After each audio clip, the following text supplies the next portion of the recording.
Family और party, ये ऐसा लगता है बज़ाहिर आमने सामने आ गए।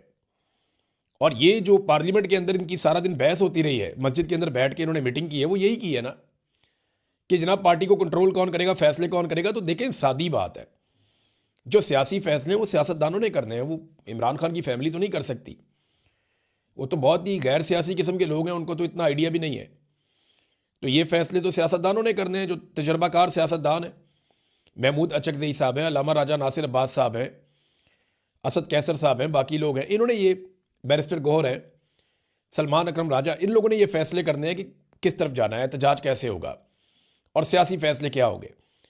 लेकिन क्योंकि ये सिचुएशन बड़ी अजीब है, यहाँ पे इमरान खान साहब की ज़िंदगी का मामला आ जाता है, उनकी बिनाई का मामला आ जाता है, तो फैमिली बहुत रेलिवेंट हो जाती है और वो ओवरकम कर जाती है सारी सिचुएशन को।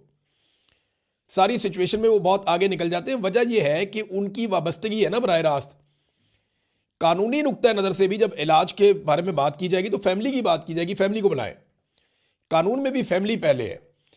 तो यहाँ पे फैमिली की रेलिवेंसी बहुत ज़्यादा बढ़ गई और उसकी वजह से बहुत सारी चीज़ें जो हैं वो कंफ्यूज भी हुई, बहुत सारे प्रॉब्लम भी क्रिएट हुए। क्योंकि देखिए, फैमिली तो जब बात करेगी वो यही बात करेगी, हमारे भाई को निकालो जेल में से और उसका इलाज होना चाहिए, हमें हमारे भाई से मिलवाया जाए। उनकी डिमांड्स तो यही रहेंगी। अब जो पॉलिटिकल लोग हैं उनकी तरह पॉलिटिकल डिमांड्स होती हैं।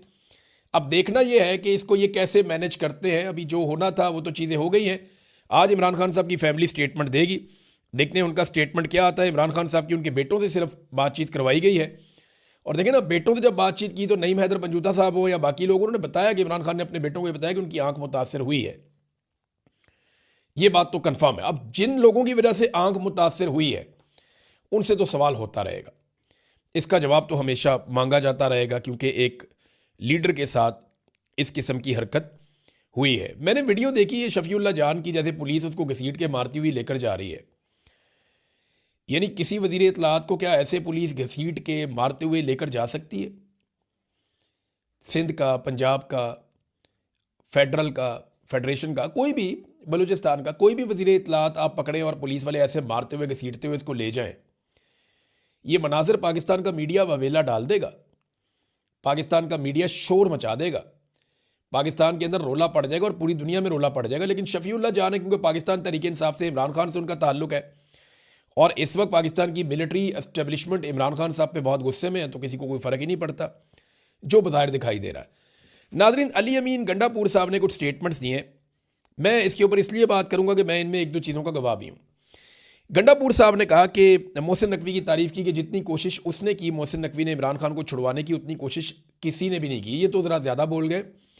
गंडापुर साहब की अपनी कोशिश मोहसिन नकवी से ज़्यादा है और इमरान खान साहब की पार्टी में बेशुमार लोग ऐसे हैं जिन्होंने बहुत कोशिश की इमरान खान साहब को छुड़वाने की।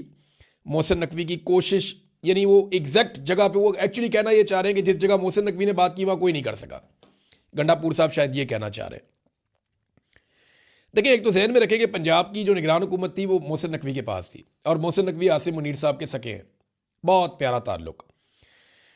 तो पंजाब में अगवा हुए लोग, अगवा बराए बयान हुआ, पंजाब में जुल्म हुआ, जबर हुआ, फस्तायत हुई, कंपेन नहीं चलाने दी, आरओज़ का कंट्रोल था। फिर पंजाब में जो कुछ किया गया, झंडा तक नहीं उठाने दिया गया पीटीआई को, फार्म 47 जारी करवाई गई। ये सारा खेल जो है मोहसिन नकवी साहब थे ना, जिन्होंने पंजाब में पाकिस्तान तहरीक इंसाफ की हुकूमत नहीं बनने दी। एक बड़े प्लेयर थे इसमें। दूसरा, बतौर वज़ीर दाखिला बाकायदा धमकी लगाकर 26 नवंबर का कत्लेआम किया मोहसिन नकवी ने, और वो उनके ऊपर ये इल्ज़ाम भी है। ये तो अली अमीन गंडापुर भी ये बात करते हैं। फिर आसिम मुनीर साहब के पीछे जो एक शख्स या मुख्तलिफ दिमाग जो काम करते हैं, उनमें एक मोहसिन नकवी का दिमाग भी है और ये बहुत अहम आदमी है आसिम मुनीर के लिए, और बहुत अहम दौरों के ऊपर भी आसिम मुनीर के साथ रहा। तो मोहसिन नकवी ने इमरान खान को, पीटीआई को बहुत नुकसान पहुंचाया, इनकी बनती हुई हुकूमत नहीं बनने दी। और आसिफ अली जरदारी मोहसिन नकवी को अपना बेटा कहता है और नवाज शरीफ वगैरह भी अब मोहसिन नकवी के बहुत करीब है। तो मोहसिन नकवी ने इन दो पॉलिटिकल पार्टीज़ को ज़बरदस्ती इक़्तिदार में लाने के लिए पूरा खेल खेला। लेकिन इमरान खान को छुड़वाने के लिए, देखें, अब ये मैं आपको बताता हूँ, मेरी जब गंडापुर साहब से मुलाकात हुई, जब वो वज़ीर आला बने, तो उसके कुछ अरसे के बाद उन्होंने ये कहा कि मैं इमरान खान को बातचीत के ज़रिए से छुड़वाऊँगा। मैंने कहा जी, इमरान खान ने तो आपको एहतजाज का टास्क दिया है कि आप अपनी कंपेन चलाएँगे, आप एहतजाज की, और आप एक तहरीक बनाएंगे। तो उन्होंने कहा नहीं, वो मैं, आप मेरे से लिख कर ले लें, इमरान खान अगर कभी भी छूट कर आएगा तो वो ये बातचीत के जरिए छूट कर आएगा, वैसे इमरान खान नहीं छूटेगा। उन दिनों में मोहसिन नकवी साहब के साथ भी मुलाकातें हो रही थी गंडापुर साहब की, और बहुत मुमकिन है कि गंडापुर साहब को कंट्रोल करने के लिए या उन्हें दिखाने के लिए उन्होंने मोहसिन नकवी साहब ने आर्मी चीफ के सामने ये बात की हो, आसिम मुनीर के सामने, कि जी इमरान खान साहब के बारे में कुछ सोचें या उन्हें छोड़ें या ये मामला रिजॉल्व करें, और इससे गंडापुर साहब ने ये तासुर लिया हो कि ये बंदा इमरान खान को छुड़वा सकता है। ये ऐसा नहीं है, इन्होंने इमरान खान को नहीं छोड़ना इस तरह। मैं ये जानता हूँ ज़ाती तौर पे कि जब तक कौम नहीं छुड़ाएगी ये इमरान खान को नहीं छोड़ेंगे, या जब तक कोई बहुत बड़ा बैरूनी दबाव नहीं आएगा तब तक इमरान खान को नहीं छोड़ेंगे, या जब तक इमरान खान साहब कोई डील नहीं बना लेंगे या कोई इनके साथ मफाहमत नहीं कर लेंगे या कोई रास्ता नहीं निकालेंगे, कोई अंदरूनी बैरूनी दबाव नहीं आएगा, तब तक इमरान खान को नहीं छोड़ेंगे, चाहे कोई भी कहता रहे। ये गंडापुर साहब ने कह तो दिया, लेकिन मेरे ख्याल में थोड़ा ज़्यादा बोल दिया। बहुत सारे और लोगों ने बड़ी कोशिश की है, जिनमें गंडापुर साहब खुद भी शामिल हैं, शायद मोहसिन नकवी से ज़्यादा ही उन्होंने जोर लगाया होगा। गो कि उन्होंने बहुत बड़ी बड़ी गलतियां भी की और लोगों से झूठ बोला उन्होंने, जिसकी वजह से लोग उनके खिलाफ भी हो गए।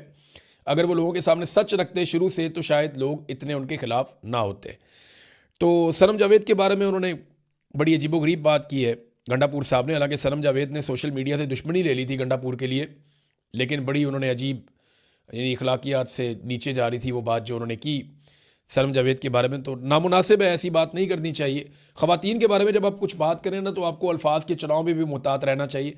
ये पहले भी मुहतात नहीं रहते, पहले भी गंडापुर साहब ऐसे बातें कर जाते हैं। इन्होंने मरीम नवाज़ के बारे में भी इसी तरह के एक दो दफ़ा अल्फाज बोल दिए थे, बाद में पाकिस्तान तहरीक इंसाफ को शर्मिंदगी उठानी पड़ी थी।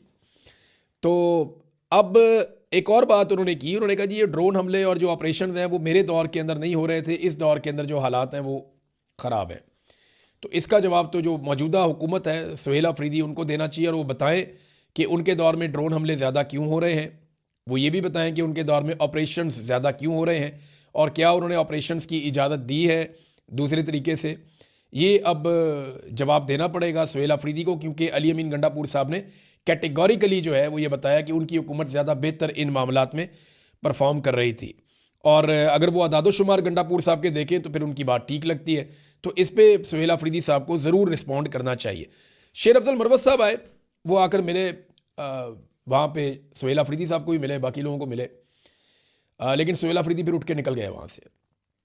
उन्हें नागवार गुजरा ये कहाँ पे आ गया शेर अफजल मरवत। पिछले चंद दिनों में नज़र नहीं आए, लेकिन आज वो सूटेड बुटेड होके पहुँच गए और उन्होंने आते ही कह दिया जनाब कि खैबर पख्तूनख्वा के जो रास्ते हैं वो खोल दिए जाएँ और 5 लाख नौजवानों को रावलपिंडी इस्लामाबाद पहुँचाया जाए और ये बंद किया जाए।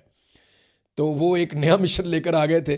भारत मेरे ख्याल में तैयारी नहीं है अभी पाकिस्तान तहरीक इंसाफ की ग्राउंड के ऊपर, वो दिखाई नहीं दी तैयारी। तो अगर वो तैयारी करने में अपना टाइम लगाते पिछले चंद महीने, तो आज पोजीशन कुछ और होती। उन्हें बाकायदा तैयारी करनी पड़ेगी ग्राउंड के ऊपर, टेक्निकल बुनियादों के ऊपर, तो उसके बाद वो चैलेंज कर पाएंगे इस निज़ाम को, अदरवाइज़ वो नहीं कर पाएंगे। देखें ना, अभी जो स्वाबी में लोग बैठे हुए हैं उनकी तादाद बेशक बढ़ रही है, लेकिन वो किसी लम्हे भी 10,000 लोग वहाँ इकट्ठे नहीं हुए। एक लम्हे के लिए भी 10,000 लोग वहाँ पे इकट्ठे नहीं हुए। बाकी सूबों की जो हालात है वो भी आपके सामने है। तो इनको बहुत ज़्यादा तैयारी की ज़रूरत है, सपोर्ट इनके साथ बहुत है, लेकिन ग्राउंड पे तैयारी नहीं है। अब तक के लिए इतनी, अपना ख्याल रखिएगा, अपने चैनल का भी। अल्लाह हाफ़िज़।